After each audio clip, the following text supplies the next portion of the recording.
So hello, everyone. My name is Elena Martinez. I'm the facilitator for this session. This session is SCANR Resources and Guidance for Analysis of Secondary Data in Agriculture, Food Systems, Nutrition, and Health. I'm really pleased to have you here with me today, and I hope we can have a really interactive session to learn about this online tool and learn from each other. Unfortunately, my co-facilitator, Professor William Masters, was unable to join us today, but we will press on and we'll still be able to have a great session. So in this session, we are going to introduce SCANR. SCANR is an online tool we call the Support Center for Agriculture and Nutrition Research. This resource provides resources and guidance for carrying out interdisciplinary research related to agriculture, food systems, nutrition, and health. And we're going to go through a little bit on this session, what's available on SCANR, why we wanted to create SCANR, what you might find there, and how it might be used for your research.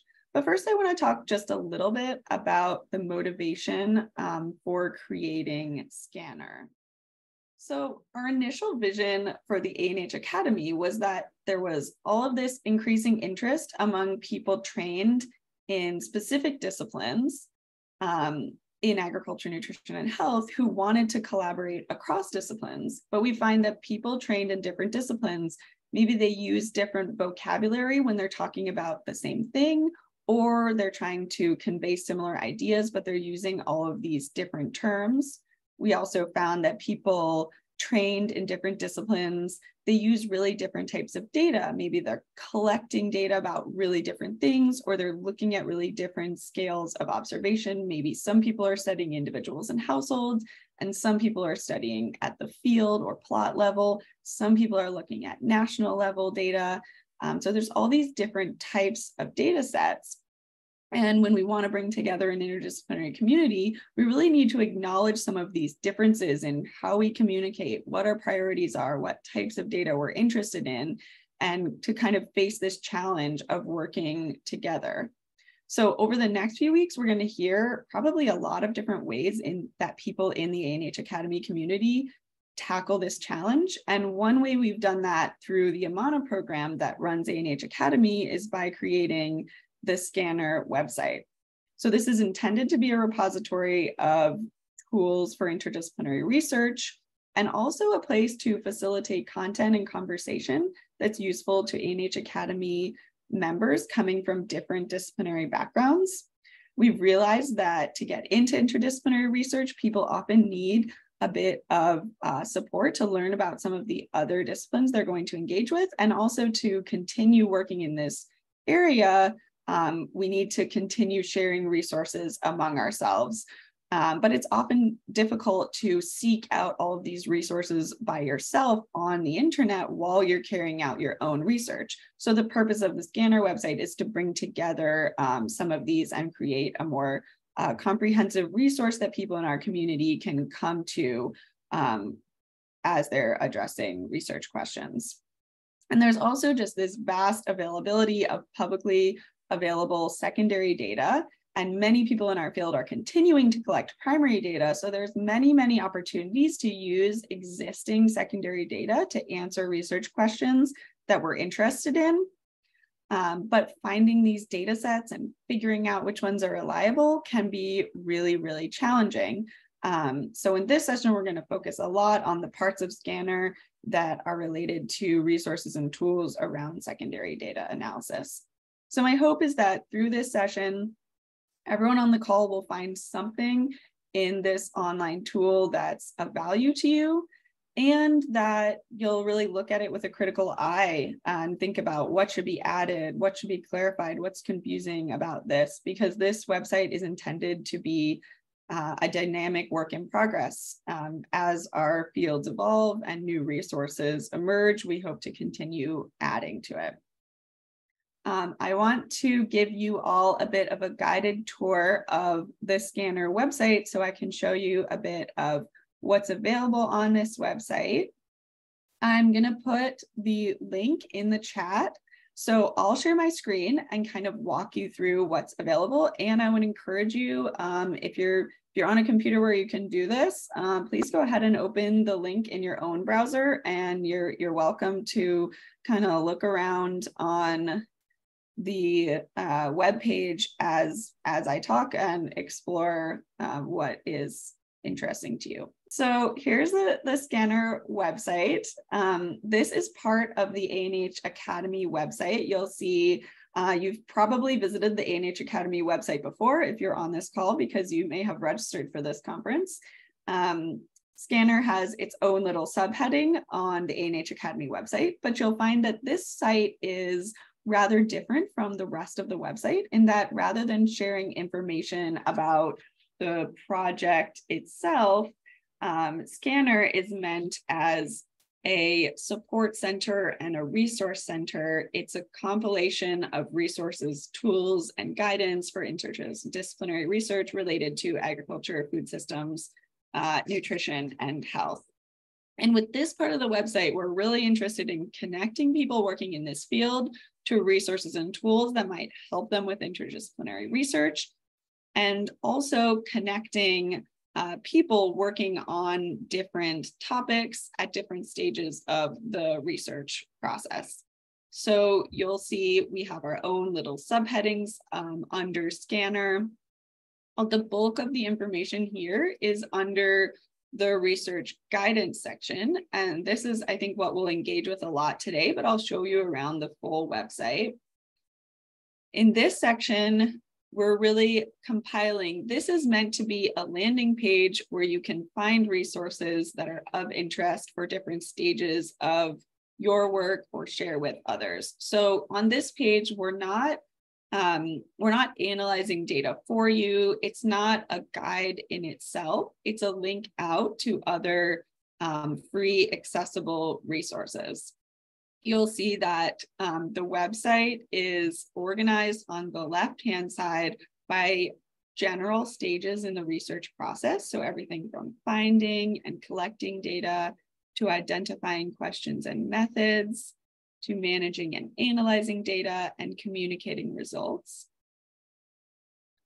Under each of these pages, we have a variety of resources with links out and short descriptions of those resources. And then you'll also see on some of the pages what we call quote unquote SCANR tips, where we give small tips about potentially confusing areas that we find a lot of people get tripped up on, or clarifying some terms in this area that we think might be useful.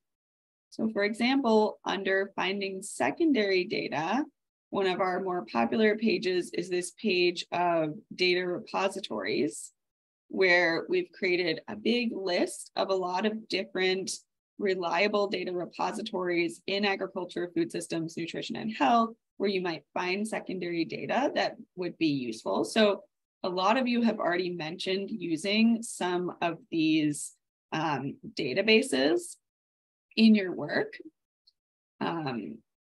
So that is one area.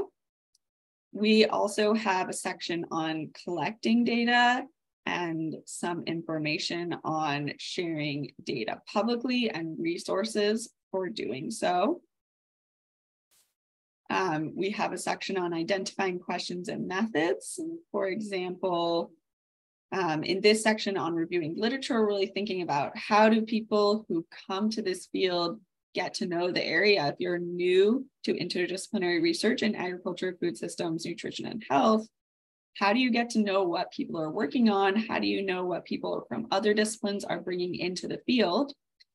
So we have links to, some research databases, peer-reviewed journals, including some interdisciplinary journals, a series of discussion papers, and several different blogs and other media, because we find a lot of people who get into this field, maybe they start out reading a blog or listening to a podcast that starts to get them engaged in research in this area.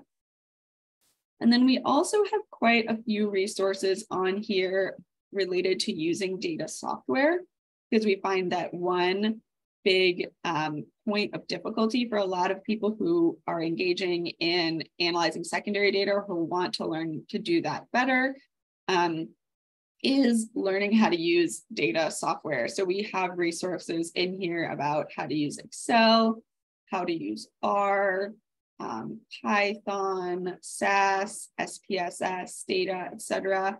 And if you're a user of one of these software tools, you know that even as you become much better at using these tools, it's kind of a continual journey of seeking out resources, learning to do new things. So there's never a time when you said, I learned the entire R language, I'm ready to go. You're always learning new things. So we find this is a part of the website people also engage with quite a bit. And we have some other data resources that are specifically related to cleaning data, analyzing data, and visualizing data, and then communicating results.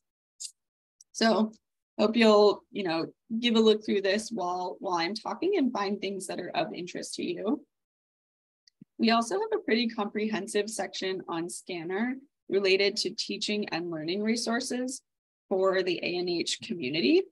This is a comprehensive set of materials for professors, lecturers, or others teaching in the ANH space to use in their own courses or in other forums.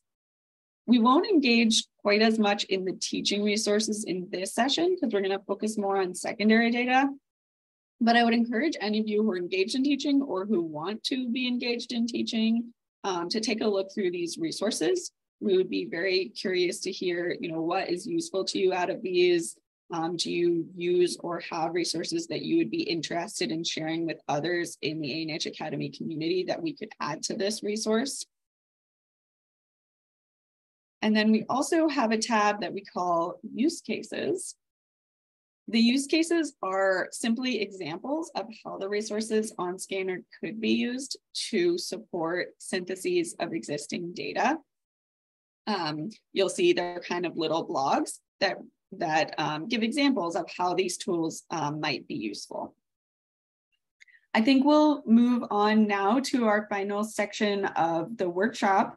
And a lot of people have mentioned so far kind of the challenges of sharing data yourself and also the challenges of finding reliable, publicly available secondary data that you might use in your research and figuring out what is really reliable for you. So we'll talk a little bit about that and go through some examples so that we can discuss what we think in this group makes a well-shared database. So I love this graphic for fair data principles. When we share data online, there are a lot of ways to think about how we might want to share it most effectively. One set of principles that I find particularly useful are the fair data principles. And this is the idea that data shared online should be findable, accessible, interoperable, and reusable. So by that, we mean findable. Data should be easy to locate. It should have associated metadata with keywords so that you can search it, or so that someone searching this topic might come across it in a search engine. It should be described really clearly. It should have a unique URL. It should be accessible.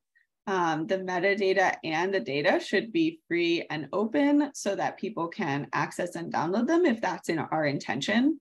It should have a unique persistent URL so that when websites shift around, it's still able to be located. It should be interoperable, meaning that the metadata are accessible, the data are accessible, and the metadata are written in under a language that is broadly understood both within your field and across fields so that it can be connected with other data sets. And it should be reusable, meaning that the metadata describe the data clearly enough and the supporting resources that come with that data set have all the information required to either, say, replicate the results of a paper if it's published with a paper, or be used for new analyses if that is the purpose of publishing the data online. So I thought we could go through a few examples of publicly available data sets. So the first one that I'm looking at here is from the Harvard Dataverse. Someone actually shared this resource in the chat earlier in the session. This is part of the Dataverse from World Fish, which is an international resource, an international research center focused on fish and seafood. This Dataverse lives under the larger umbrella of the Harvard Dataverse, which is a website where different organizations can publish their data online, and it provides a structure for providing metadata and descriptions to share it clearly. So you'll see things like they've provided a citation for the data set itself. So if you decide to use it, you could see how.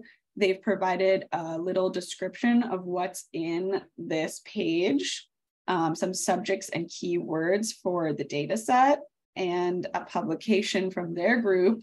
That's their key publication from here.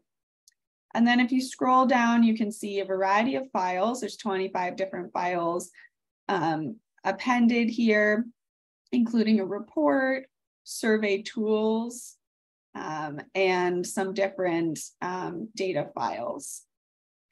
And then you'll see, if you click on the metadata tab, they have things like this persistent URL, the DOI, the list of authors that were included in this study. They repeat the keywords and then have quite a list of related publications. So there's a lot of information in here. And then they also include some information about geographic coverage and unit of analyses, and kind of specify this as a social science data set. Here we're looking at a different type of data. We're looking at food composition databases. So these are databases that have information about different foods that are consumed or sold in different parts of the world.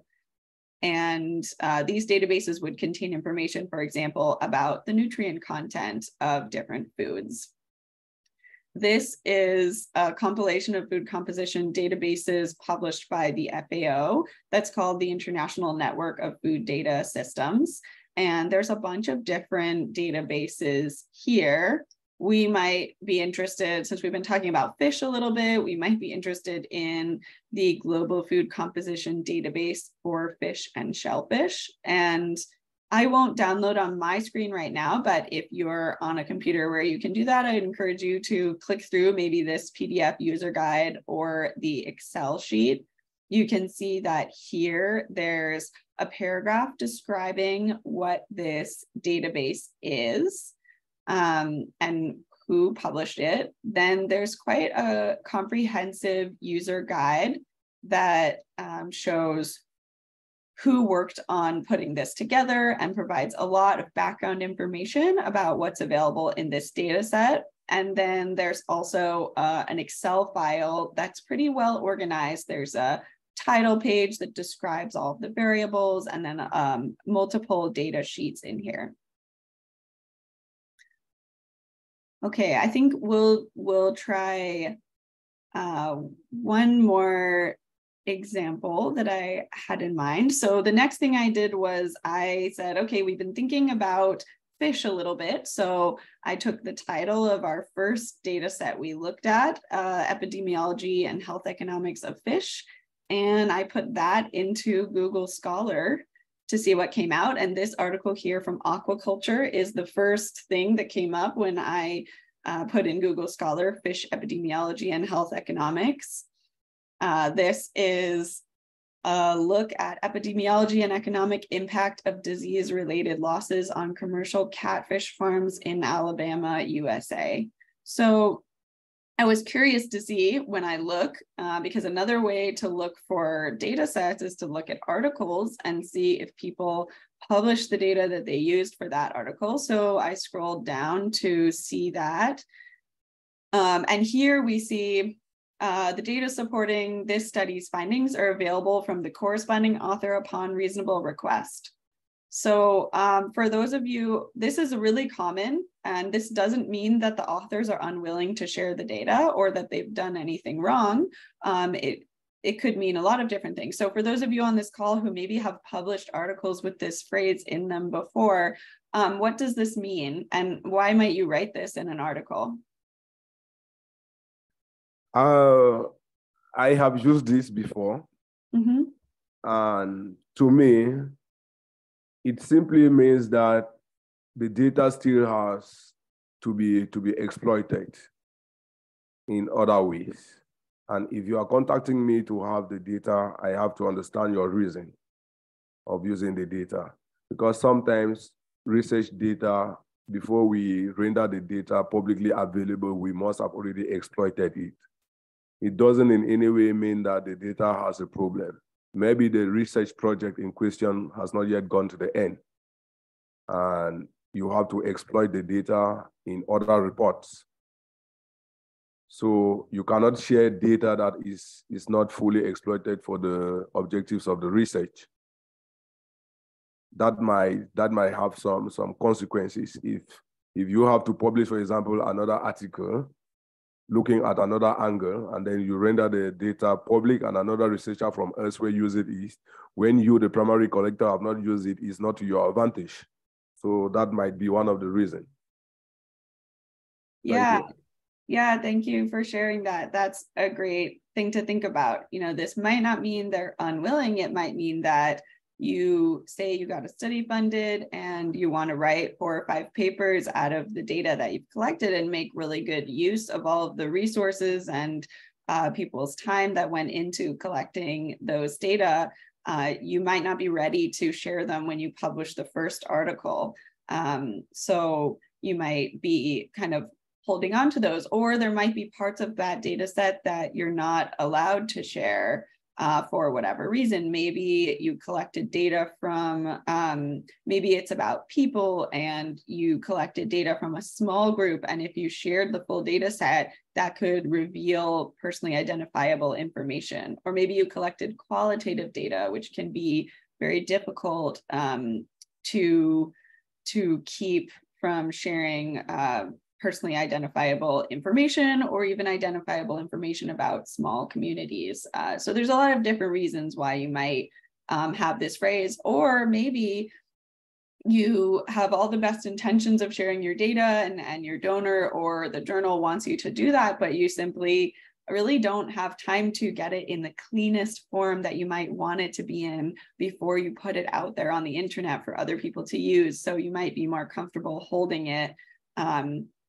with yourself and just sharing it upon people's request. So I point this out because I think it's really important to think about the fact that sharing data publicly is really difficult and takes a lot of time and planning. And so similarly, when we look at sources of secondary data, we need to consider for ourselves, was this appropriately cleaned and prepared before it was shared? Can I trust this source of information? We might use the organization that it comes from, or how organized the post on the website looks, to try to figure out, do we think that this data set is reliable for us to use? Was it ready to be shared? Can I take this forward reliably? So I have one more. Since I went through this aquaculture journal for a while, looking for options to say, where could I find an example of someone who was able to share their data publicly for someone to use afterwards? It was actually really difficult to find. Most of the articles in that journal didn't, and I don't mean to pick on the journal Aquaculture. This is true for most journals. So I went to one of the other Google Scholar results from this same search. This is a study of economic impacts and nutritional outcomes of the 2017 floods in the Bangladeshi Shogador fishing families. And if we look down in this article, it's a little bit difficult to find, but at the end of the methods section, they note that they shared the data. Yeah, I missed it. They shared the data in a GitHub page from one of the co-authors. So if we click on that link, I can share this again in the chat. Here, this author put data and some R code for creating the analyses and visualizations from the paper on GitHub. And this is another key example of how people share data and code after publishing a paper. So GitHub is an open source website where coders and programmers can share their code and data. And there are paid versions, but there's also a free version for people posting data, and for anyone coming to a GitHub page, it's free to access the data and code that are there. So we see that this person published a few different types of data. There's a README file with probably some explanation and an R coding file. And then there's a short description here that says this contains the data files in R script for the analysis in this paper and what files are available. So I'd ask you all, one more time, do you think that this is a good example of sharing data publicly? What questions might you have for the authors of this paper if you were to use these data for something else or to try to replicate the results of the paper? Well, I think it's a good idea. This is a good idea for way of sharing data.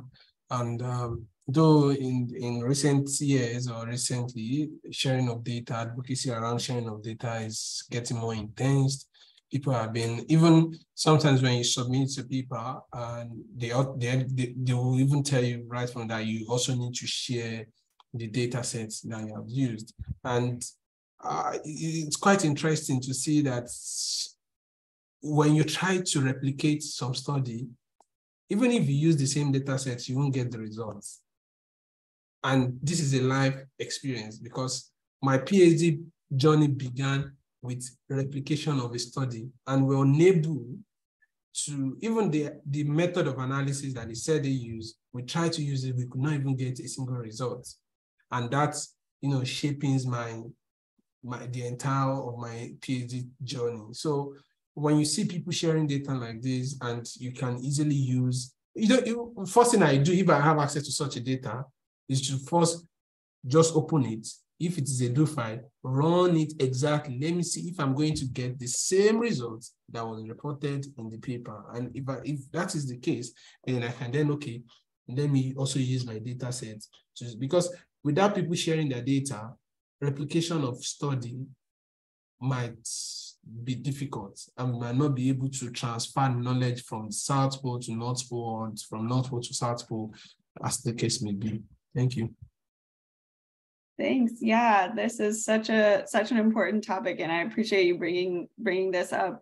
That it's very difficult to replicate someone's results without having the exact data and code that they used, because there's so many different ways to do the analyses that many of us do with primary or secondary data. So it can be really useful. And also it points out this big problem to us that when studies don't publish a replication file, it can be hard to really either replicate those exact results or take forward those methodologies and apply them to something else. But I assume you've seen, and many of you have seen, that on the other side, it's really a challenge that you have to prepare for in advance if you're doing your own analysis of secondary data, to create those replication files as you go and make sure that you have the exact code that you could use to replicate your own results. Does anyone else want to comment on this data set? Yes, I do. Go ahead. Yes, I had my hand raised. Yeah, thank you. It's like, I do agree that at times you need some data sets to check, to validate if perhaps when you run them, you get, some results that may be specific or related to what you hope to get. But then, I think research is also wide in terms of what you are researching on. And if you're researching on other things that are context specific, you do not expect to get exactly the same outcome, same result, from a data set that you have analyzed. For instance, I had a background in fisheries. So I worked in fisheries biology.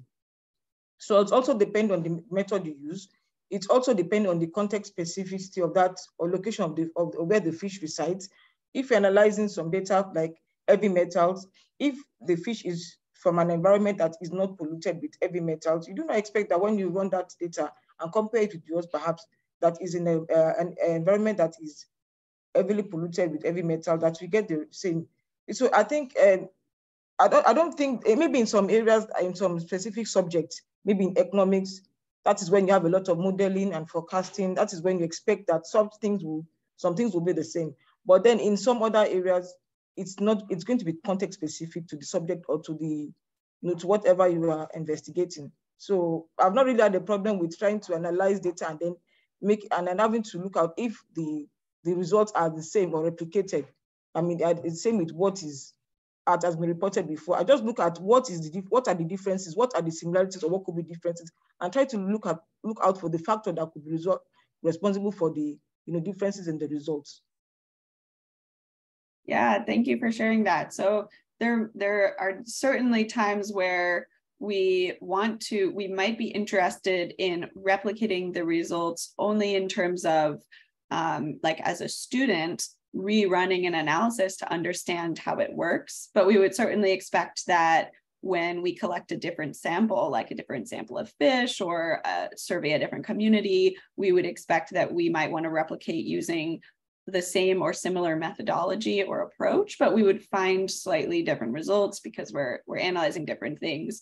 But I really appreciate you bringing up that, the way we think about replication and its importance really varies between our fields. And that's kind of part of the challenge of working in this interdisciplinary community, and also kind of part of the fun of working in this community, that we get to meet people who are from so many different disciplines.